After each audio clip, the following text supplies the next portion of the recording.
भोजन के द्वारा हम उसका पेट भर सकें, क्योंकि ये आपका मेहनत का कमाया हुआ है। और इससे जब आप किसी का पेट भरेंगे, दान में धर्म में अपना अन्न लगाएंगे या पैसा धन जो भी आपको मिला है। और जैसे कि आप लोग एक कथा करवाते हो और वर्ष भर में आप गांव से कुछ ना कुछ लेते हो धर्म के काम में के लिए, सिर्फ कथा से अर्थ नहीं है। अन्य बहुत से काम इस गांव में आप लोगों के द्वारा होते हैं। सब जगह कहीं ना कहीं धन की आवश्यकता होती है, आप लोग लगाते हो। लेकिन जगह जगह भी एक नया नियम निकला है। गांव में हमारी कुछ माताओं ने, जैसे गांव में 4 मंदिर है, तो जहां एक मंदिर है वहां की जो माताएं हैं रोज शाम को अपनी राम भेरी निकालती हैं और शाम को अपने मंदिर में जाकर वहां की माताएं 2-4 भगवान के भजन गाती हैं। और राम भेरी तो शाम के समय माताएं निकालती हैं, लेकिन साथ में एक थैली भी लेके चलती हैं और अपने अपने मोहल्ले से एक मुट्ठा गेहूं भी लेती हैं। जैसे इतना बड़ा गांव है तो 4 मंदिर तो होंगे और वहां की अलग अलग मोहल्ले की माताएं सिर्फ शाम के समय आधा घंटा भगवान का भजन भी करे, राम भेरी भी निकाले, और जो एक वर्ष में जो गल्ला इकट्ठा होता है उसके लिए एक नहीं 2 भागवत भी करवाओगे तो आपके पास पैसा कम नहीं पड़ेगा। एक मुट्ठी रोज का दान। और ये भी नहीं है कि हमको ही बुलाना, हाँ, जिसे भी बुला, जिनसे भी करवा, और धर्म का कर्म हमारे गांव में होना चाहिए। उसके लिए आपको फिर ये चंदा वगैरह ये खर्च करने की, लेने की, मांगने की आवश्यकता नहीं पड़ेगी। और माताएं स्वयं इस धर्म से जुड़ी हुई है। बड़े बड़े कार्यक्रम महिला मंडल करवाती हैं, क्योंकि माताओं के ऊपर एक भगवान की विशेष कृपा भी है। और कथाओं की शोभा भी जो बढ़ाती हैं वो हमारी माताएं ही बढ़ाती हैं। भैया लोग को भी ठंड लगेगी, बन जाएंगे।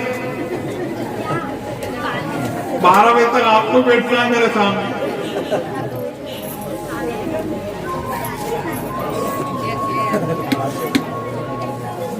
मैं सही बोल रहा, अभी इधर निगाह घुमा के देख ले।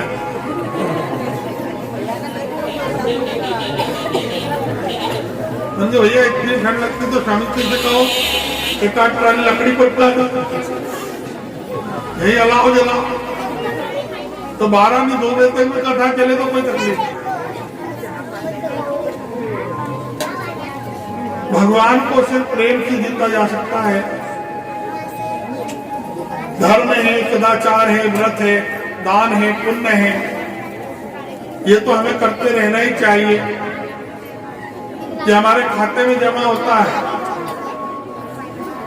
और कुछ लोग यदि दान पुण्य धर्म में यदि कुछ देते भी हैं तो वो मन में विचार करते कि ये इसका मुझे क्या पुण्य मिलेगा। मैं आज आपको बताता हूं इसका आपको क्या पुण्य मिलेगा। एक दिन स्वयं आपके मुख से निकलेगा कि मेरा कोई किया हुआ दान धर्म पुण्य आज आड़े आ गए। आपके मुंह से निकलेगा। ये भगवान के पास आपका खाते में आपका दान पुण्य धर्म जमा हो गया है, लेकिन आप स्वयं कहोगे कि आपकी आने वाली संतान कहेगी कि मेरे माता पिता ने कोई अच्छे पुण्य करके गए, कोई अच्छे धर्म करके गए, क्या उनका आशीर्वाद हो, परमात्मा का आशीर्वाद मेरे साथ है, मेरी रक्षा करता है। कभी कभी आप ही कहीं ना कहीं बचोगे और उसी दिन आपके मुख से निकलेगा कि परमात्मा ने आज मेरी रक्षा की। क्यों?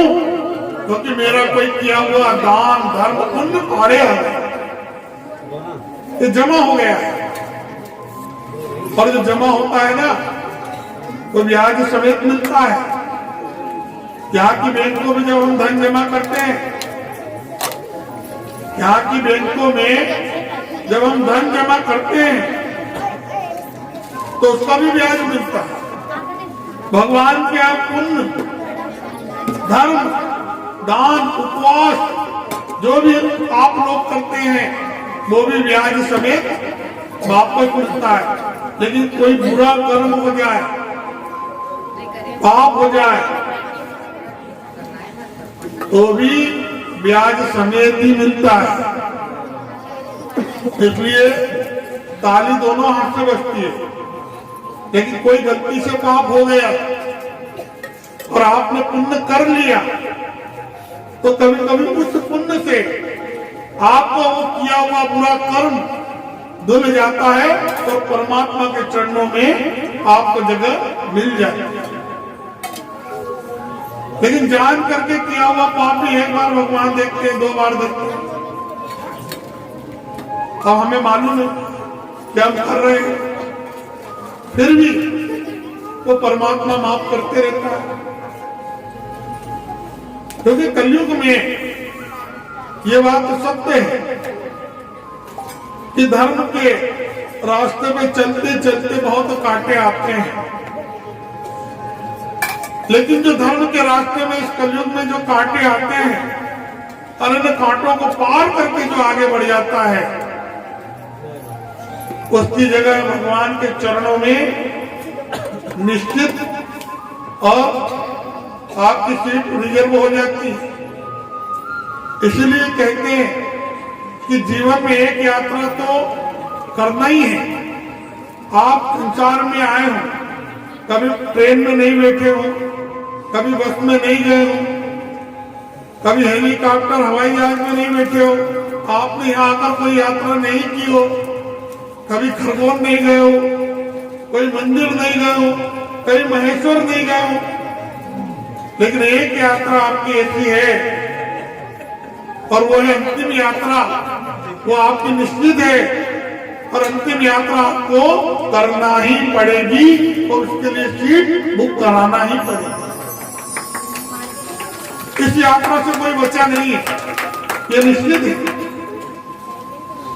ये आपकी अंतिम यात्रा निश्चित है और निश्चित तो है, लेकिन इसका समय टाइम टेबल नहीं है। आप जब किसी ट्रेन से जाते हो तो उसका समय है कि 2 बजे हमारी बस आएगी, 2 बजे समय है। कोई ट्रेन से कहीं यात्रा करता है, उसका समय 2 बजे आ जाएगी। वो थोड़ी बहुत लेट भी हो गई तो आ जाएगी। लेकिन इस यात्रा का कोई समय निश्चित भी नहीं है। इसलिए न जाने किस समय हो सकता अगला पल ही मेरा हो। एक पल का भी संसार में हमारा ठिकाना नहीं है, तो हम कल के बारे में क्यों विचार करते हैं? विचार करें वर्तमान जो निकल गया उससे भी छोड़ो, लेकिन भविष्य में जहां जाना है उसके बारे में विचार करो और वो सफर आपका सत्संग कीर्तन से ही परमात्मा तक पहुंचने की सीट आपकी रिजर्व हो सकती है। यही रास्ता गोपियों ने भी अपनाया कि भगवान से कितना प्रेम करती थी। उन्हें भी कहीं ना कहीं लगता था ये ठाकुर जी कहीं हमें छोड़ के ना चले जाए। हर समय उनको एक ही दुख था कि जितना भगवान कृष्ण से उनका प्रेम था, भक्ति थी, मन में हमेशा यही डर रहता था कि हम बिछड़ ना जाए, क्योंकि यहाँ पर आत्मा और परमात्मा का मिलन था। जरूरी नहीं है कि राधा जी ने भगवान कृष्ण से अति प्रेम किया है। अनेक गोपियां, और जब गोपियां जब भगवान से प्रेम करती है तो उन्हें प्राप्त करने के लिए अनेक प्रकार के उपवास उनके मन में भी रहता है कि भगवान को प्राप्त कैसे किया जाए। महाराज कौन सा सरल तरीका है कि ठाकुर की हमेशा हमेशा हमारे साथ रह जाए।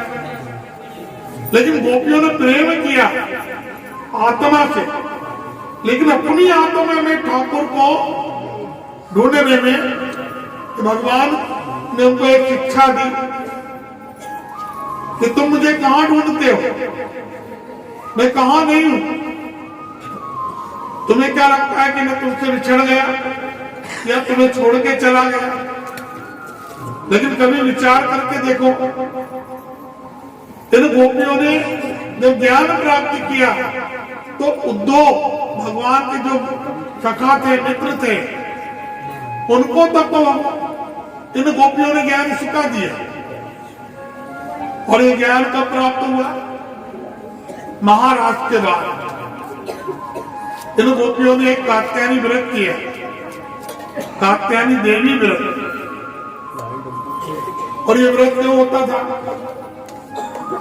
भगवान कृष्ण को किसी न किसी रूप में प्राप्त करने का। तो रास्ते अनेक हैं, एक भक्ति का रास्ता है, एक मुक्ति का रास्ता है, एक त्याग का रास्ता है, कितने रास्ते बताए गए। पहुंच गए हमारे 3 प्रकार के ब्रह्म मुहूर्त बताए गए हैं। तो सुबह के पहले ब्रह्म मुहूर्त में अर्धरात्रि के बाद कार्तिक मास के महीने में ये गोपियां भगवान श्री कृष्ण को प्राप्त करने के लिए कात्यायनी व्रत करती हैं और यमुना में स्नान करती हैं। लेकिन महाराज, हम जब भी किसी पवित्र नदी में स्नान करने के लिए जाते हैं, मैंने पहले भी इस बात को कहा था, जो कपड़े पहनकर भी हम स्नान करते हैं, उन पवित्र नदियों में उन कपड़ों को भी धोने का अधिकार हमें नहीं है, नहीं तो आपको वहां पर स्नान करने का फल नहीं मिलेगा।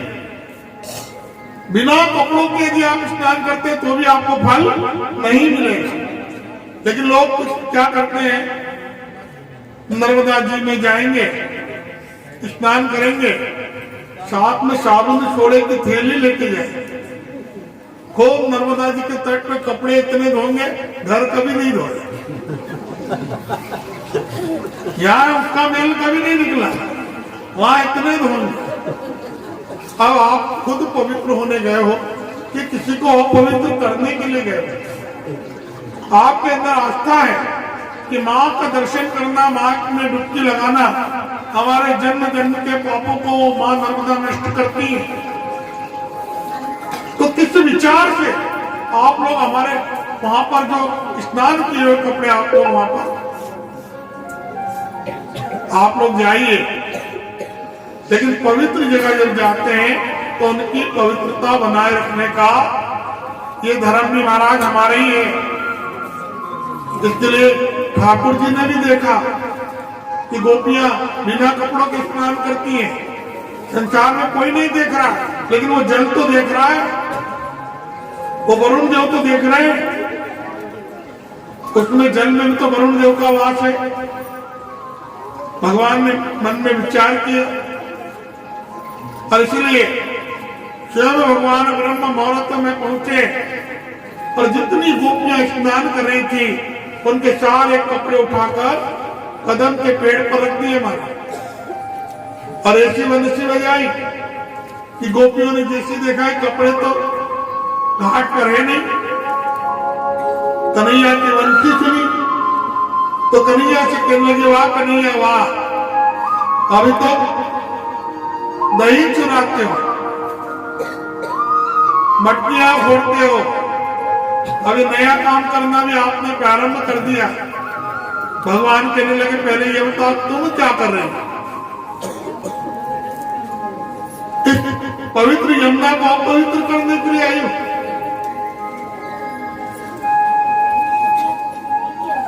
भगवान ने गोपियों को निर्मलता का, पवित्रता का यहाँ पर उपदेश दिया, गोपियों को ज्ञान दिया। और जब गोपियों को अपनी गलती लगी तो यहाँ पर स्वयं परमात्मा से, भगवान कृष्ण से गोपियों ने माफी मांगी और भगवान ने उन गोपियों को उनके सबके कपड़े वापस लौटा दिए। कुछ समय बीत गया, कार्तिक मास की पूर्णिमा आई और इन गोपियों का कार्तिक यानी कात्यायनी देवी का जो व्रत था वो पूर्ण हुआ। और जो व्रत इसलिए था कि कहीं ना कहीं कृष्ण हमसे बिछड़े ना, लेकिन जिसको मन में बिठा लेते हैं ना, और परमात्मा यदि बिठा ले, हम तो परमात्मा को बिठाने की कोशिश करते हैं, लेकिन जब परमात्मा किसी को बिठा ले, वही मुक्ति और वही मोक्ष है। इसलिए महाराज समय निकला और ठीक 11 महीने के बाद एक सुंदर रात आई, जिसे हम शरद पूर्णिमा की रात कहते हैं। और भगवान ने सुंदर सी अपनी वंशी की धुन को बजाया। संसार में सबने वंशी सुनी, लेकिन कहते उन्होंने नहीं सुनी। शेषनाग जी महाराज यदि सुन लेते तो धरती हिलती, क्योंकि मधुर इतनी सुंदर बांसुरी भगवान बजाते हैं कि जिसकी गूंज पूरे ब्रह्मांड में गूंजती है।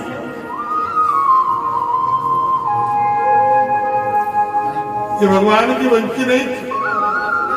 गोपियां तो कहती है, राधा जी कहती है हमारी सोच है, हर दम भगवान के ओठों पर लगी रहती है। लेकिन जब तक भगवान वंशी ना बजाए तब तक महाराज दो माताएं गोपियां ग्वालन भगवान के सखा मित्र ये सब इन्हें भूख प्यास कुछ नहीं लगती है। लेकिन जहां मनुष्य सुनी, जैसे बिना भोजन के ही पेट भरा गया और आत्मा उनकी तृप्त हो गई हो। और इसीलिए 3 लोगों ने नहीं सुनी। शेषनाग जी महाराज, उन गोपियों ने जो अपने पति परमेश्वर में भगवान को देखती थी, उन पतियों ने, जिनकी धर्म पत्नी भी भगवान कृष्ण से प्रेम करती थी, ये 3 लोगों ने वंशी नहीं सुनी। और वंशी नहीं है, अलग अलग कक्षाएं बनाई गई। भक्ति की कक्षा, मुक्ति की कक्षा, त्याग। स्वयं कामदेव जी महाराज ने यहाँ पर गोपियों की और भगवान कृष्ण की परीक्षा ली है। इसलिए कहते हैं कि परमात्मा ने अभी वंशी बजाई।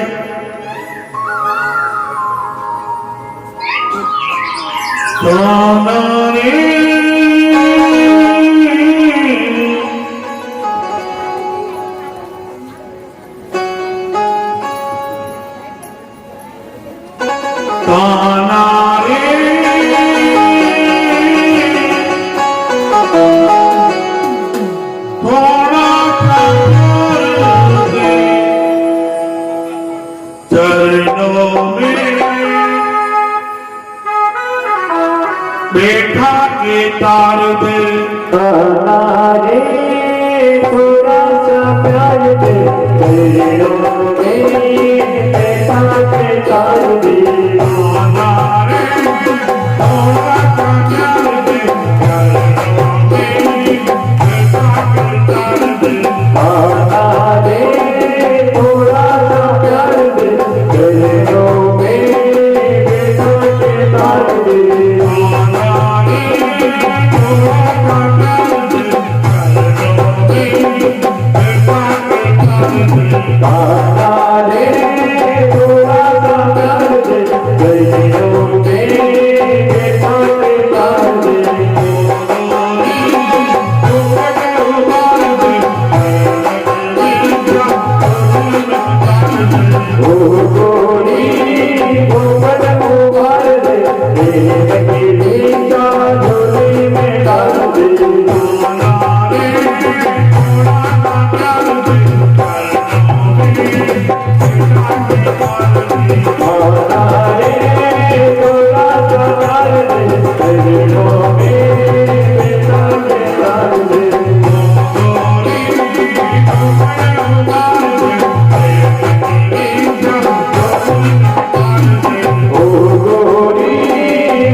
महाराज,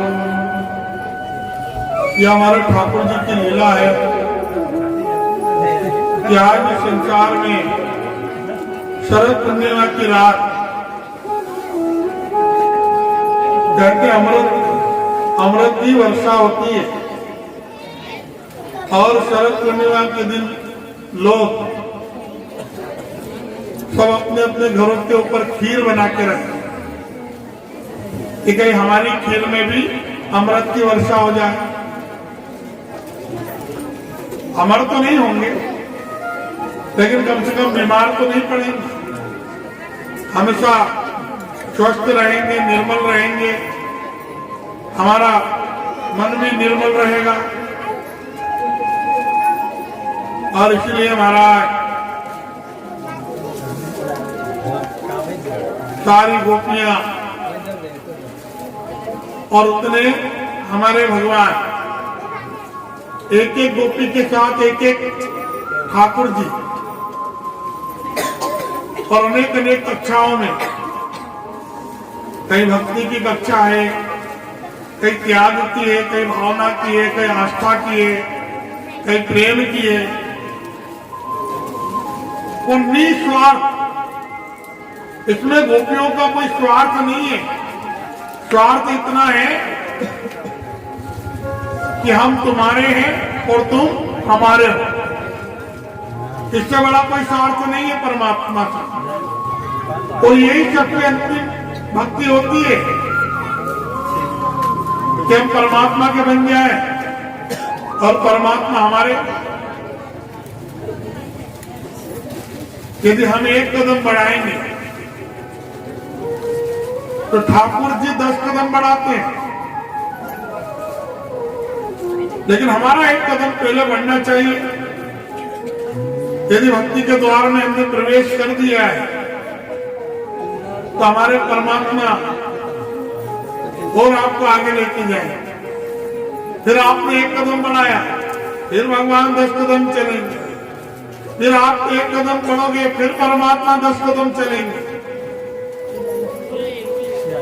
उसी प्रकार से हर कर्म के लिए यह सब ब्याज समेत मिलता है। और आज जो भी कुछ हम बोएंगे तो आप जो बोगे काटोगे भी आप। ऐसा नहीं है कि बो दिया आपने और काट के और कोई लेके गया। ये खेत नहीं है। हम लोग चले जाते हैं ना, जैसे अभी चना लगा है